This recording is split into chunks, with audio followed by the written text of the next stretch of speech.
A flashy entrepreneur once riding high, suddenly deeply in debt, dies after his car explodes in a fireball. That was 18 years ago, and now there are still nagging questions about who did it. The mob, a business partner, or was it someone even closer to home? 48 Hours correspondent Peter Van Sant investigates the mystery. It was a beautiful wedding. We had a wonderful relationship. I was very in love. Very, very in love.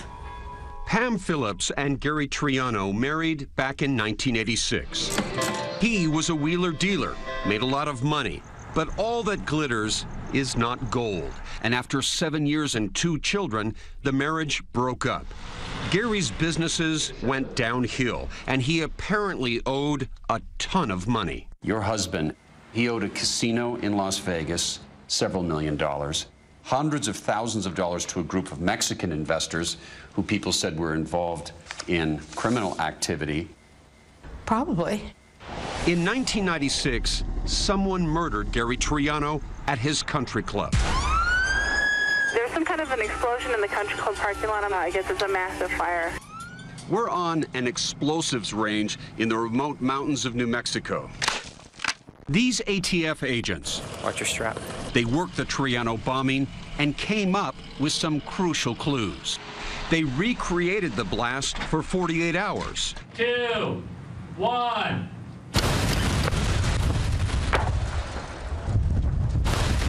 You must have asked, who could have killed Gary? I immediately thought, who is it that he hadn't paid? There were always some nagging suspicions. Do you believe Pam would have done anything for money? Well, yeah. Peter Van Sant of 48 Hours joins us live now to talk a little bit more about this. Peter, good afternoon to you. First of all, why did it take so long to investigate this case? This case was a mess. It was a roller coaster of different leads, from organized crime, mobsters, Mexican mafia, Vegas casinos.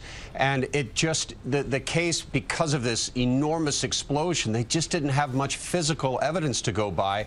And Pam Phillips, the woman that we interview exclusively in this show, who's never spoken before, she was off in Aspen, Colorado, so they thought she had an alibi. Peter, did authorities have her in mind as a suspect, though, from the beginning? Well, you always look at the spouse. When a husband or wife dies, 8 out of 10 times it's the other who was involved in the murder. But she had more than $1 million in her bank account, she tells me, up in Colorado. They did look at her. It didn't go anywhere until 2005.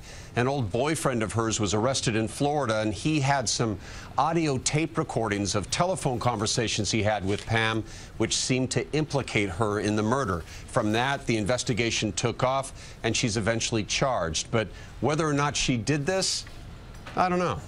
As always, very intriguing. Peter, thanks. Good to see you.